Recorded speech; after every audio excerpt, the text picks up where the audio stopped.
Hello, good morning বন্ধুরা। আর আজকে হচ্ছে রবিবার স্পেশাল মাদার্স ডে। তাই আজকে মাদার্স ডেতে খুবই স্পেশালি একটা আইটেম করা হবে রান্নার। সেটা করবে আমার মা। তো আজকে মানে কালকে আমি আমার মাকে বললাম যে তুমি চলে আসো। কোনো দিন তো মাকে আমার বাড়িতে এনে রাখা হয় না, মা সব সময় আসে আর আমার সাথে দেখা করে বিকেলবেলা বাড়ি চলে যায়। তো আমি মাকে বললাম যে ঠিক আছে তাহলে থাকো। আমার বড় বলছে ঠিক আছে আজকে আজকে থাকো। রাত্রিবেলা মা আমার সাথে ছিল।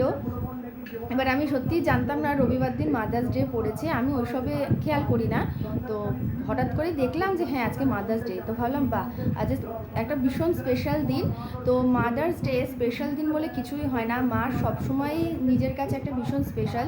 কারণ ছোটো থেকে বড় করা, বড় করে তারপরে বিয়ে দিয়ে দেওয়া একটা ভীষণ একটা কষ্টের ব্যাপার, যে মাকে ছেড়ে আসা মানে সেই জিনিসটা কখনোই ভুলতে পারবো না। যে মা মানে কি, যখন ছেড়ে এসেছি তখনই বুঝতে পেরেছি মায়ের কষ্টটা কোথায়।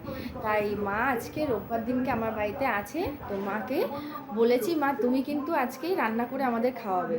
বলছে ঠিক আছে আমি রান্না করব। তাই সকালবেলা উঠে সমস্ত কিছু করে নিয়েছে। আমি তো পড়ে পড়ে ঘুমাচ্ছি, আমি আর আমার ছেলে। ছেলে একটু রাত্রিবেলা জ্বালাচ্ছিল, তো আমিও উঠতে দেরি হয়ে গেছে, আমিও ঘুমিয়ে পড়েছি। তো মা সকালে উঠে দেখি আমার ঘরে সব কিছু কাজবাজ করে দিয়েছে, মানে জানে মেয়ের কাজ মানেই আমার কাজ। হ্যাঁ, এবার আমি বাড়ি গেলেও আমিও করি, কিছু করি কিছু করিও না। আমি বলি দূর করবো না। মা বলে ঠিক আছে করতে হবে না, আমি সব করব। তো আজকে মায়ের হাতে রান্না খাবো, গিয়ে তো খাওয়া হয় না, আমি যাই আর চলে আসি। তাই মা এই যে এখানে বসে বসে সমস্ত মশলা সবজি যা যা রান্না হবে সব কাটছে আর রান্না করবো। আমি বললাম আজকে ভালো করে রান্না করো। আর তার মধ্যে আজকে আমার বরটাও বাড়িতে আছে। বললাম যে তাহলে এত সুন্দর করে রান্না করো, তোমার যা মন চায় তুমি রান্না করো। তাই মা সকাল থেকে উঠেই রান্নার কাজের জন্য তোড়জোড় শুরু করে দিয়েছে। তো ভালো লাগছে এই যে মা যে রয়েছে, এত মনে শান্তি লাগছে। কারণ আমিও বুঝি, আমিও মা হয়েছি, আমার যে কষ্টটা সেটা আমিও ফিল করতে পারি, আর মাও কষ্টটা বুঝতে পারে। মাকে ছেড়ে আসাটা কত কষ্টের, আর মা যে এসে থাকতে পারবে সেটাই মা কখনো ভাবেনি, যে আমাকে ডেকে নিয়ে আসবে থাকবো। মাও আসতে পারে না, কারণ ভাই আছে, তারও অনেক কাজে বাজে যায়, তার জন্য অনেক সময় বার করে তাকে তৈরি করে দিতে হয়, রান্নাবান্না করতে হয়। তাই মায়ের একদমই আসা সম্ভব হয় না। কালকে রাত্রিবেলা নিয়ে এসছে, কাল রাত্রিবেলা রান্না করেছিলাম, খেয়ে দিয়ে ঘুমিয়ে পড়েছি। আর ওয়েদারটাও কিন্তু খুব সুন্দর, বেশ ঠান্ডা হালকা ওয়েদার, হালকা মেঘ হালকা রোদ, খুব ভাল লাগছে ওয়েদারটা। ওফ, খুব ভাল লাগছে। আজকের দিনটা আমি খুব আনন্দে কাটাবো, কারণ আমি আমার মাকে সামনে পেয়েছি। কারণ তাকে আজকে জড়িয়ে ধরে আদর টাদর করবো। সেদিনকে দুধটা এনেছিল, আমি বললাম এই দুধটা তো কেউ খাচ্ছে না, তাই মাকে বললাম এই দুধটাকে আজকে বার করব, আজকে খাবো। আর এই পাউরুটিটাকে বললাম বার করো তো দুজনে মিলে খেয়ে নিই। আর আমার কর্তা তো গিয়ে লুচি খেয়ে চলে এসছে, ভাবলাম একটু দুধ দেবো, খাবে। হ্যাঁ, মা কিন্তু অনেক আগে থেকেই রান্নার তোড়জোড় শুরু করে দিয়েছে। দেখো মা বাটা মাছ করছে, আমার বর বলেছে বাটা মাছ খাবো, এই বাটা মাছ শুরু করে দিয়েছে রান্না করা। মা যতক্ষণ না আমাদের রান্না করে সুন্দর করে খাওয়াচ্ছে। দেখো তোমার, দেখো মা আসো। আমার মা কিন্তু ভীষণ সুন্দর রান্না করে, হেভি টেস্টি। আমার বর তো হেভি পছন্দ করে, মাংসটাও হেভি ভালো করে।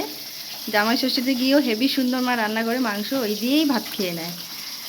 খুব দারুণ রান্না করে মা, কিন্তু কখনোই রান্না শেখেনি, মা শ্বশুরবাড়িতে এসেই রান্না শিখেছে, তাই না মা? তোমাকে শিখিয়েছে না তোমার শাশুড়ি? কেউ শেখায়নি না, নিজের দেখে দেখেই শিখেছো।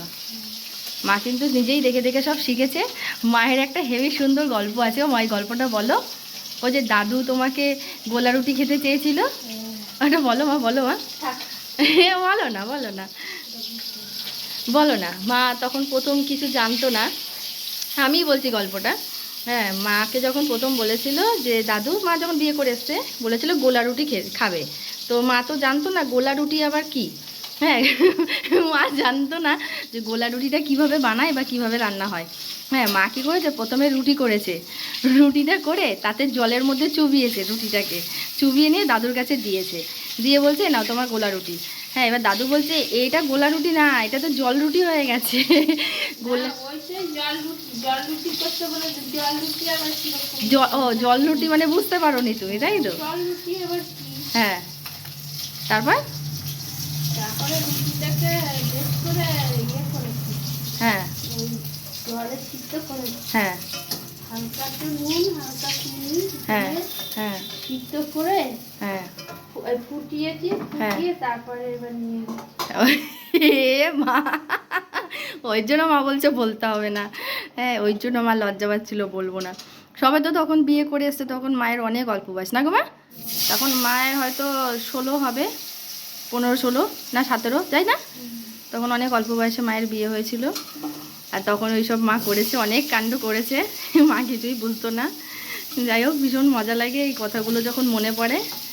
আর মায়ের হাতের রান্না, স্পেশাল রান্না, মা যেমনই করুক না কেন, মায়ের হাতে যাই রান্না খাই তাই যেন মনে হয় অমৃত। আর এদিকে আমার ভাই একঘেয়েমি মায়ের হাতে রান্না খেয়ে, এবার আমি যদি যাই বলবে তুই রান্না কর না, আমাকে বলবে তুই রান্না কর, ভালো লাগছে না তুই রান্না কর, মা ভালো রান্না করতে পারে না। আবার এদিকে আমি গেলে আমি বলি যে মা তুমি রান্না করো, তোমার হাতে রান্না খাবো। কি অদ্ভুত, মানে খুব মনেও পড়ে, হাসিও পায়, খুব ভালোও লাগে এইসব কথাগুলো যখন একা একা আমার মনে পড়ে। তো সন্ধেবেলা কিন্তু আমাদের টিফিন খাওয়া হয়ে গেছে, আমাদের সন্ধেবেলা মুড়ি খাওয়া হয়েছে। বরের আবদার যে একটু মুড়ি মাখা করো, তো ঘরে একদম সুন্দরভাবে মুড়ি মাখা করেছি, খুব টেস্ট হয়েছিল, তো সবাই মিলে খেয়েছি। আর এখন আমি রাত্রেবেলা এই রান্না বসিয়ে দিয়েছি, কুমড়ো আলু দিয়ে তরকারি করব পেঁয়াজ দিয়ে। আর আমি না আগের বছরেই মটরশুঁটিগুলো, মানে ঠান্ডার সময় মটরশুঁটি রেখে শুকিয়ে রেখেছিলাম, মানে ছাড়িয়ে রেখেছিলাম, সেগুলোকে প্রেসারে ভালো করে সিটি দিয়ে নরম হয়ে যাবে বা ফুলে গলে যাবে, সেটাকে ওই কুমড়োর মধ্যে দেবো। তাই ওটাই ভীষণ ভালো লাগবে খেতে। তো মাকে বললাম তুমি একটু আটা মাখো, তো মা এখন আটা মাখছে, আমাদের এখন রাত্রেবেলা রান্না হচ্ছে। দেখো একবার সারা দিনের উৎপাত, এই যে কি যে উৎপাত করছে সকাল থেকে। তারপরে একটু আগে এই পেনটা নিয়ে দেয়ালের মধ্যে এরকম করে খুঁচিয়ে খুঁচিয়ে কালিটা পুরো শেষ করে দিয়েছে, রেড কালির পেনটা। আর ওই যে দেয়ালটা দেখছো না, এই দেয়ালটা শেষ করে দিয়েছে কি দিয়ে জানো, ওই যে গ্যাস লাইটারটা আছে না, লাইটারের পেছন দিকটা এরকম ধরার মতো আংটা আছে, ওটা দিয়ে এরকম খুঁটে খুঁটে খুঁটে খুঁটে শেষ। দেখাচ্ছি আমি কি দিয়ে, এই যে লোহার এই জায়গাটা আছে, এটা দিয়ে দিয়ে জোরে জোরে জোরে জোরে বাড়ি মেরে মেরে দেয়ালটা পুরো শেষ। এই যে এই বদমাইশ এদিকে আলমারিটা খুলেছে, বই খাতা ছিঁড়েছে, ঘরের কি অবস্থা, এদিকে মাটা বাঁকছে, আর সমানে আমি চিৎকার করে হেই হেই করে যাচ্ছি, কি যে মাথা ধরে যাচ্ছে ওর ওপরে না। আবার আয়নার কাছে গেছে, দেখাই একবার বদমাইশটা কি করেছিল। এই যে এই বদমাইশ, পুরো মুখ দেখলে মনে হবে না যে কত বদমাইশ, সারাদিনে কি করে, মাথা খারাপ করে দিচ্ছে, একটা কোনো কাজ করতে দেয় না। দুষ্টু ছেলে ওইরকম করবে সারাটা দিয়ে।